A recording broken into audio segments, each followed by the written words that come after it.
All right, people, welcome back to the Kaiba Show. It's the end of the year, so I've decided to give you guys my top 10 movies of 2022. So let's get it. Welcome to the Kaiba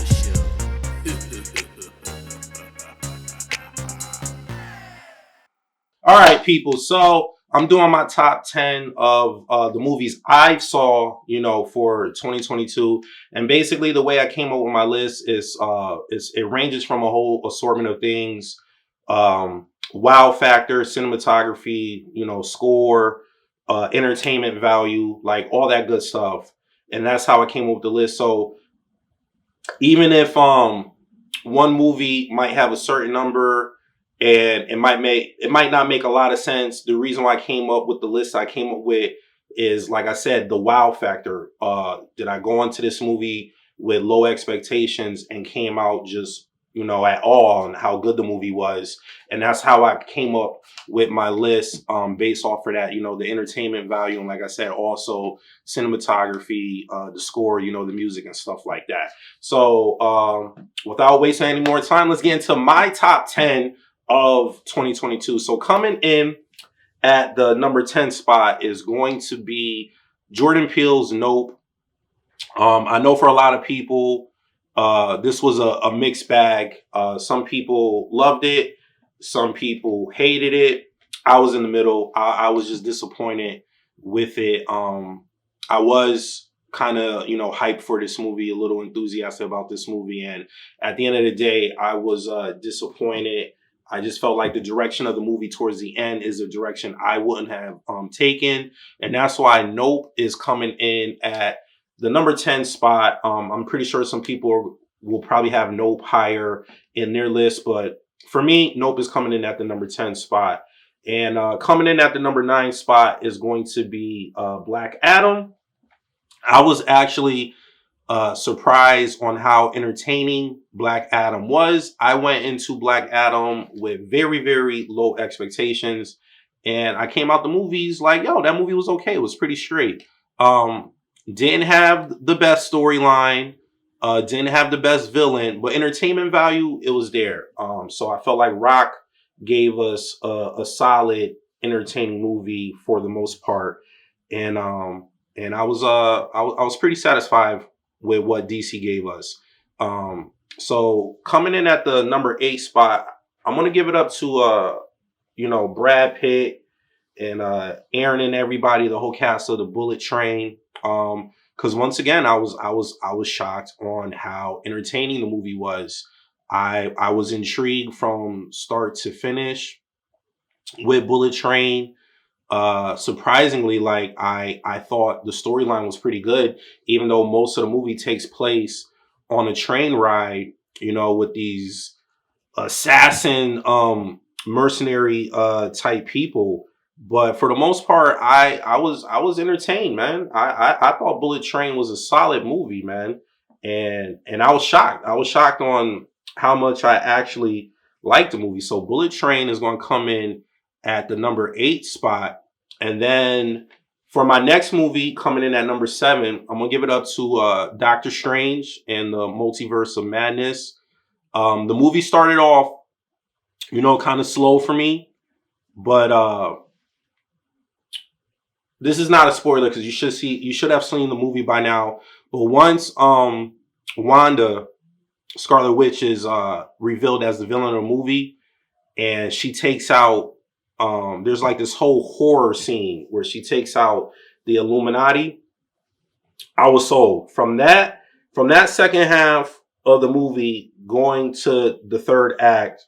Doctor Strange and the Multiverse of Madness was a solid movie from there. Like she ended up being a solid villain. Like I was actually shocked. Like the horror element of the movie like actually worked out for the most part, and I was fairly entertained from there on out. So that's why Doctor Strange is going to come in at the number 7 spot, because I was actually like, she's up there. Like Scarlet Witch is going to be up there, like on my list of like top villains in the MCU. Like after that performance, I was like, there's no way she's not up there like Loki and Killmonger and everybody. So yeah, man. Coming in at the number 7 spot is going to be Doctor Strange, and then coming in at the number 6 spot, I got to give it up to my ladies. Like I got to give it up to Viola Davis, The Woman King. Woman King was a thorough movie. I loved it from start to finish. Just being able, right, over the years, we got all these slave movies, right?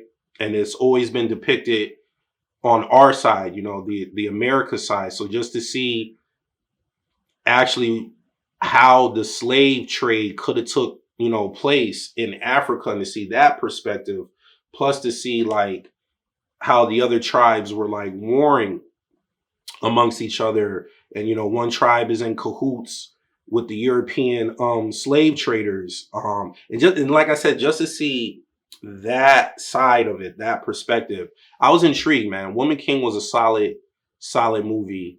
And it definitely gave Ryan Coogler and everybody at Marvel, a run for their money when it comes to depicting warriors from Africa, because you got the Dora Milaje and Black Panther. So I was definitely, after seeing Woman King, I was like, yo, Black Panther 2 got a lot to live up to. And it did. But yeah, coming in at the number 6 spot, I'm gonna give it to the Woman King. So the next movie on the list coming in at number 5 is going to be Prey. Like, I was shocked on how good Prey was. It's a prequel to the Predator franchise. It takes place in like the 1700s with the Native Americans, because the last Predator movie just was trash. The Predator came out in 2018. So Prey was streamed on Hulu, which was understandable because, the studio probably didn't want to take a risk on, a big budgeted movie and not making their money back. So they was like, yo, we're going to stream this on Hulu. But boy, did they miss out on an opportunity to make a lot of money, because Prey was so good. It was like, as a diehard Predator fan, I literally own every iteration of all the movies. Except for the Predator, I will never spend any type of money to own that on Blu-ray. But from VHS to DVD to Blu-ray, 4K, you name it, Predator 1 and 2, I own every iteration of that. So Prey was so good. It was a solid movie, and that's my number 5 spot, man. There's no way Prey was not going to make my top 10. So coming in at the number 4 spot is going to be your boy Robert Pattinson in the Batman. I was definitely on that train ride of thinking the Batman was an awesome movie.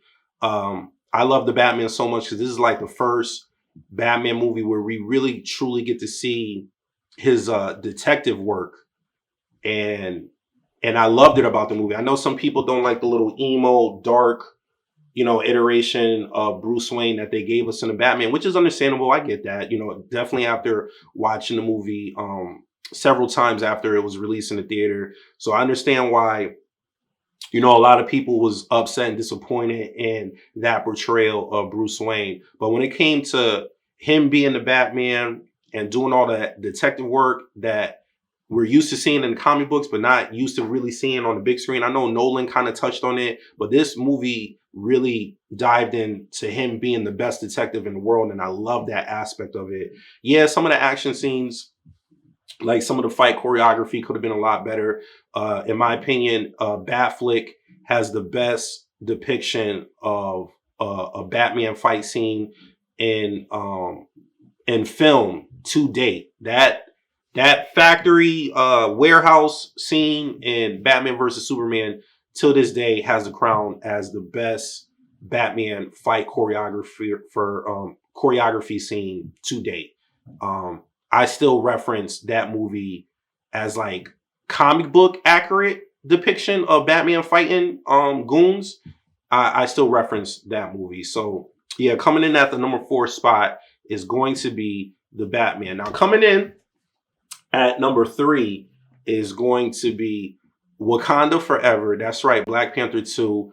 I went into this movie with very low expectations just because the late, great Chadwick Boseman, who's no longer here with us, his character, T'Challa, is not in the movie. So I went into this movie with low expectations because I just didn't know what Ryan Coogler and Marvel, Studios was going to bring to the table with this movie. And I was shocked.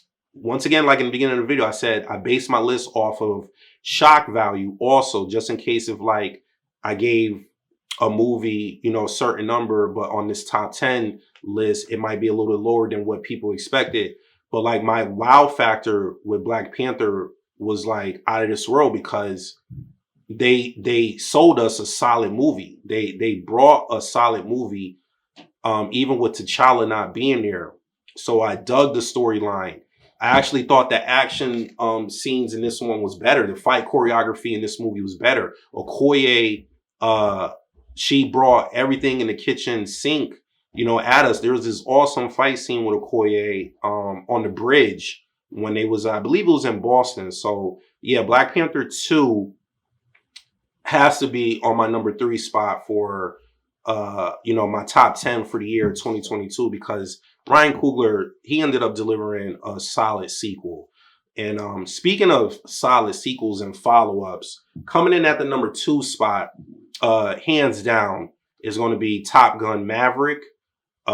This movie is like 35 years in the making, and Tom Cruise, it was worth the wait, man. We were supposed to get this movie like back in 2019, but the movie kept getting pushed back because of the pandemic, and they needed to do reshoots because Tom Cruise wanted to make sure he was delivering a solid sequel. He wanted to make sure the air combat scenes were like out of this world. So, we ended up getting the movie this year in 2022.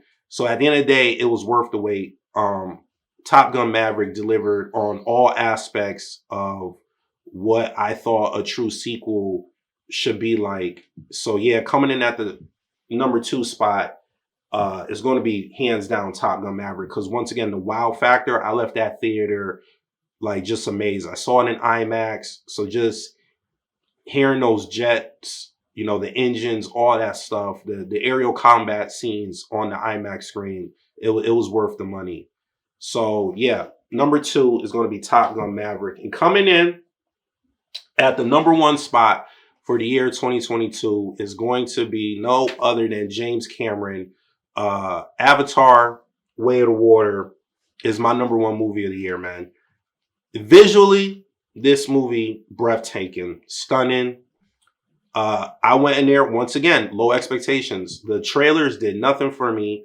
I was like, how is James Cameron going to top the first one? And I should have never doubted James Cameron. He's my favorite director. And he did, yo. He delivered everything with this movie.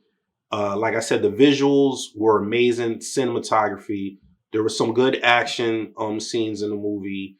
Storyline was pretty good. Not the best storyline. But for the most part, well-made storyline. And I just overall, this movie is the overall package of getting that theater experience. Like Avatar, Way of the Water is a movie you have to see on the big screen.